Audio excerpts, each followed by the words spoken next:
नमस्कार, मैं गरिमा गठोलिया आज फिर से आप सभी के सामने एक छोटी सी कविता लेके।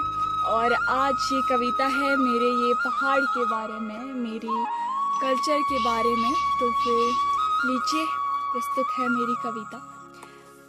तो सबसे पहली लाइन ये है कि पहाड़ों में परिवार रहते। अब आप लोग सोचेंगे कि पहाड़ों में परिवार तो हर जगह रहते, भाई हमारे वहाँ भी रहते। बात सही है, हर जगह परिवार होता है। मतलब हमारे जहाँ परिवार क्या होता है, जहाँ सब लोग साथ हो, सुख हो दुख हो, सब एक दूसरे के साथ हो। ऐसे ही हमारे पहाड़ में होता है। यहाँ सिर्फ इस सुख दुख की सीमा जो एक घर तक का नहीं सिमटती है। यहाँ पड़ोसियों के हम सब एक साथ। आप जिसके भी घर में जाओ, आपको ऐसे लगेगा यार नहीं, ये तो मेरा ही घर है, ये तो मेरा ही घर है। हम सब की एक दूसरे की बहुत मदद करते हैं।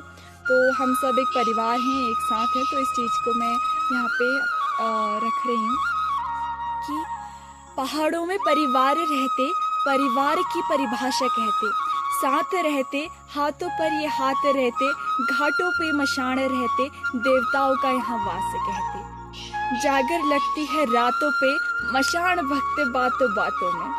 तो हमारे यहाँ देवता होते हैं, वो अवतार लेते हैं। कोई हम में से गिने चुने कुछ लोग होते हैं, उन पे अवतार लेते हैं।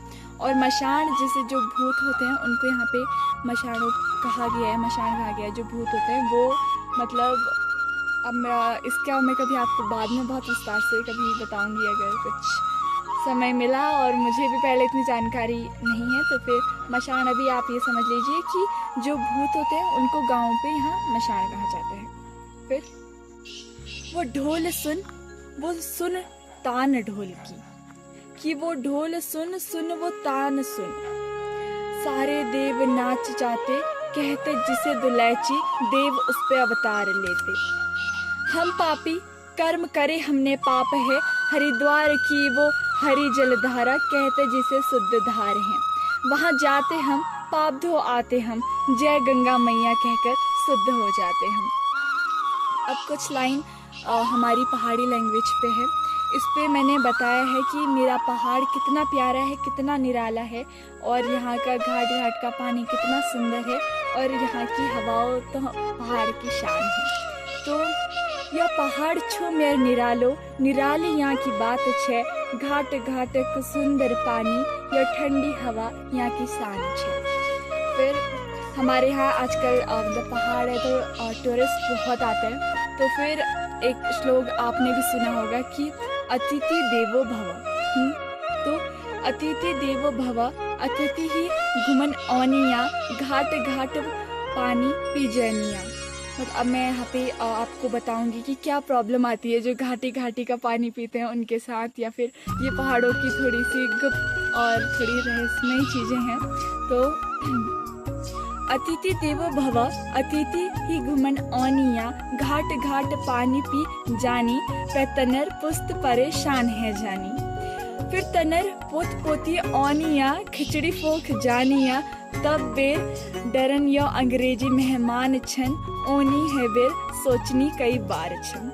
मतलब कि यहाँ पे कि जो टूरिस्ट हैं वो लोग घूमने आते हैं, और वो मतलब ऐसे ही झरना बहता है तो उनको पता है कि प्योर है, तो घाटी का पानी पी जाते हैं। तो फिर उसके बाद हमारे जो मशान होते हैं वो तो वहीं रहते हैं, उनका तो निवास है वहाँ। तो फिर वहाँ फिर उनको अगर लग गए तो हमारा जो है ना ये मशान वगैरह, तो ये फिर इसको जो हटाने के लिए हमारे वहाँ एक खिचड़ी बोली जाती है, तो वो रखी जाती है जहाँ पे का आपको मशान लगा हो। तो फिर वो चीज़ की प्रॉब्लम यहाँ पे बताई गई है।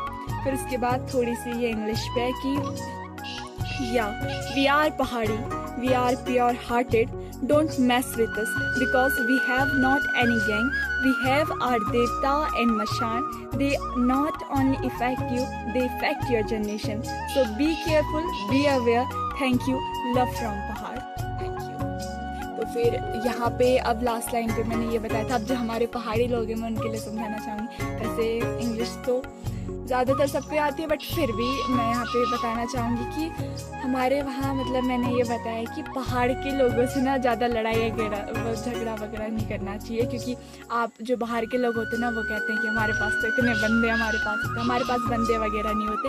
हमारे वहाँ होते हैं, हमारे देवता होते हैं, हमारे वहाँ हमारे भगवान होते हैं, मशान होते हैं।